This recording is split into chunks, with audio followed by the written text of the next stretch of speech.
Firing chain is armed. Sound suppression water system activated.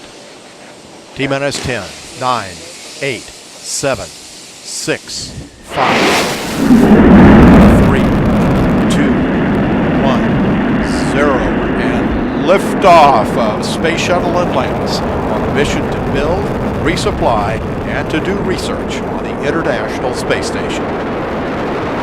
Houston now controlling. Atlantis begins its penultimate journey to shore up the International Space Station.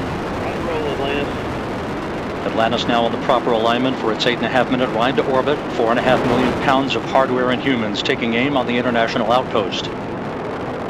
30 seconds into the flight, Atlantis almost 2 miles in altitude, almost 6 miles downrange from the Kennedy Space Center already, traveling 500 miles an hour.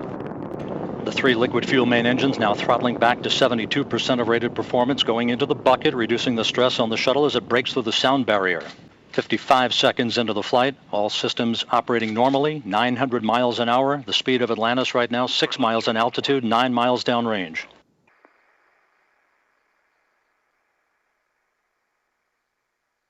Booster officer confirms staging a good solid rocket booster separation. Atlantis flying on the singular power of its 3 liquid fuel main engines, draining about a half a ton of fuel per second from the large fuel tank. Atlantis, negative return. Atlantis copies, negative return. Atlantis now too far downrange, too high in altitude to return to the launch site in the event of an engine failure. All 3 engines performing perfectly. Main engine cutoff confirmed by the booster officer, standing by for external tank separation.